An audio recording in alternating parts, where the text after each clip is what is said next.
ما زاغ البصر وما طغى. وہاں تو ہے نا خرّ موسیٰ صاعقہ. حضرت موسیٰ نے جب تجلیات کو دیکھا تو بے ہوشی طاری ہو گئے. اور یہاں کیا سورہ نجم اٹھائیے نا کہ پھر وہ قریب ہوا، پھر وہ قریب ہوا، پھر اس نے جلوے دکھائے نا تو فرمایا اَفَتُمَارُونَهُ عَلَى مَا يَرَى، تم اس بات پہ بحث کر رہے ہو کہ اس نے دیکھا کہ نہ دیکھا. وَلَقَدْ رَآهُ نَزْلَةً أُخْرَى، سنو پھر اس نے ایک بار نہیں 2 بار دیکھا.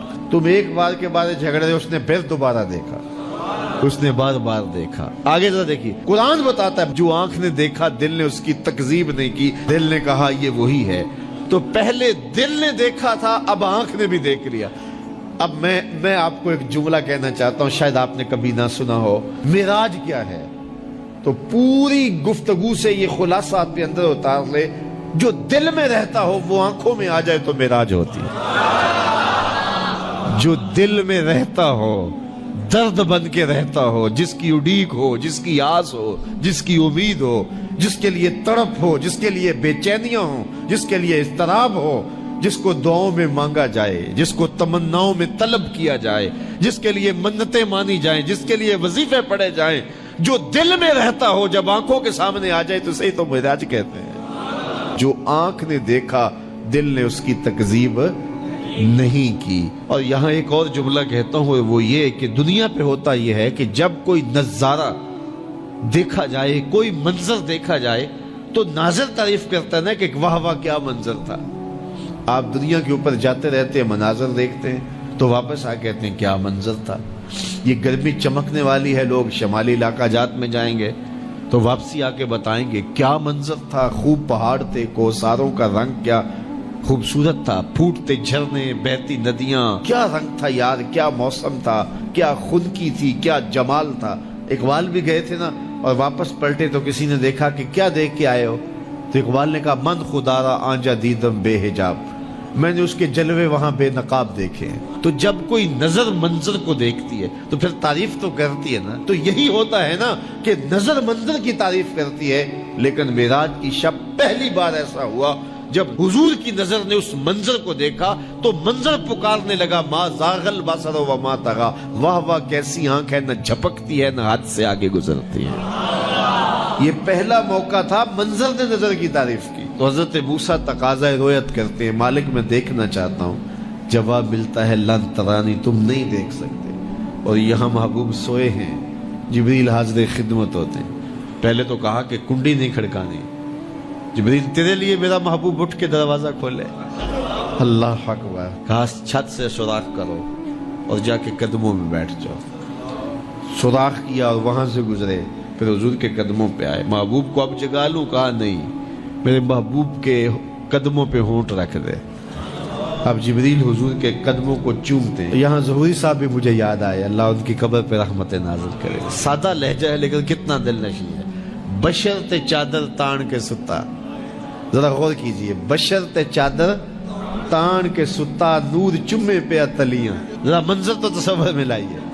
بشرط چادر تان کے ستا، نور چمے پہ اتلیاں، جس دی خاطر سجیاں ہویاں نے عرش بری دیاں گلیاں. پھر بشرط اگے لنگ دائی جاوے، نوری رہ گیا تھلے، جس ویلے انہوں ود دیاں ویکھیا، آکھے بلے بلے بلے.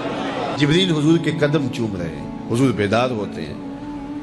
کہا جبریل کیا بات ہے؟ تو جبریل نے کیا کہا؟ ان اللہ اشتاق الی لقائک یا رسول اللہ.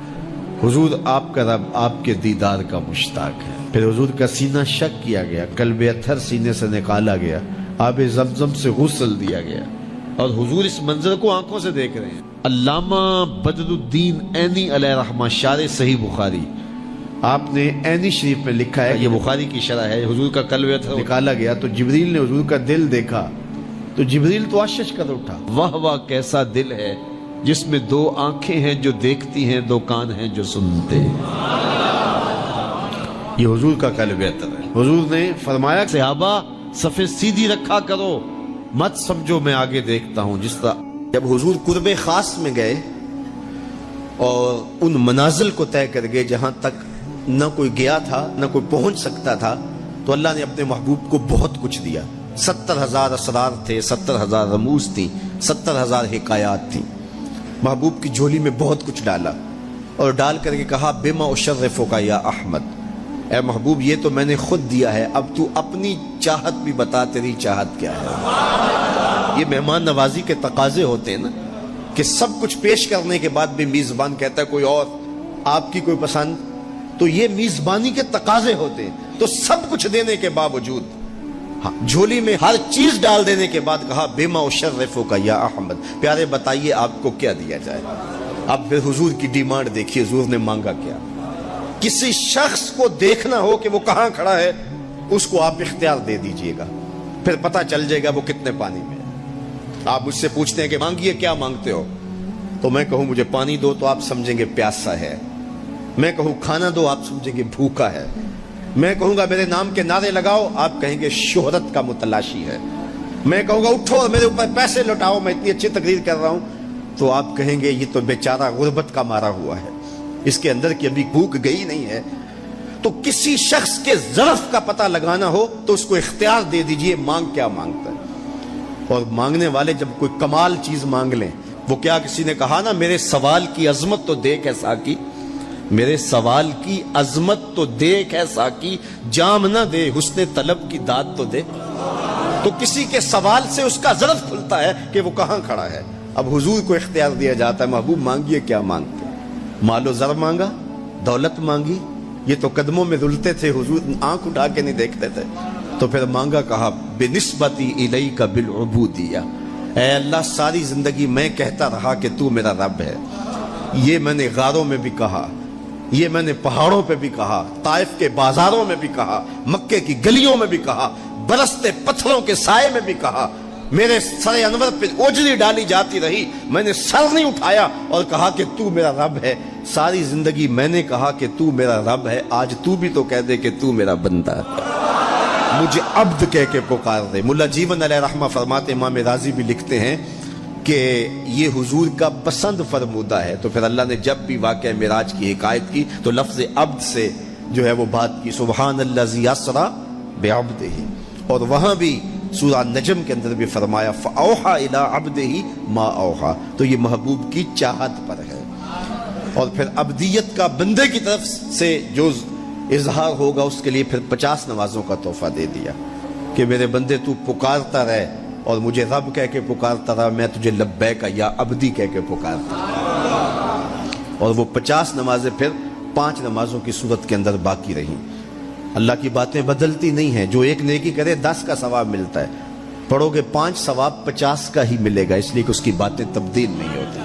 اور یہ تحفہ ہے، حضرت موسیٰ نے تو عرض کیا تھا کہ ایک بار اور جائیے، لیکن میرے حضور نے کہا تھا مجھے اپنے رب سے حیا آتی ہے۔ عادت باری یہ تھی نا، ہر بار 5 نمازیں معاف ہوتی تھی، اب بھی جاتے تو 5 نمازیں معاف ہو جاتی، لیکن کہا کہ مجھے اپنے رب سے حیا آتی ہے۔ اب امت کو کیا حیا نہیں کرنی چاہیے کہ 5 نمازیں امت کے لیے رہ گئی، ثواب 50 کا ہی ملے گا، اور معراج کا خاص تحفہ لے کر آئے اور کہا کہ الصلاۃ معراج المومنین، یہ مومن کا معراج ہے، میں تو سر عرش پہنچا ہوں لیکن تمہارا معراج کیا ہے، تم سجدے میں سر جھکاؤ، دیکھنا تمہارا مالک تمہیں کتنا قرب دیتا ہے۔ جب کوئی شخص سجدہ ریز ہوتا ہے اس پہ اتنی رحمتیں اترتی ہیں، اگر اسے پتہ چل جائے کہ یہ رحمتیں نازل ہو رہی ہیں وہ سجدے سے ساری نہ اٹھائے۔ تو اس کے حضور بندگی کو بجا لانا یہی بندے کی معراج ہے۔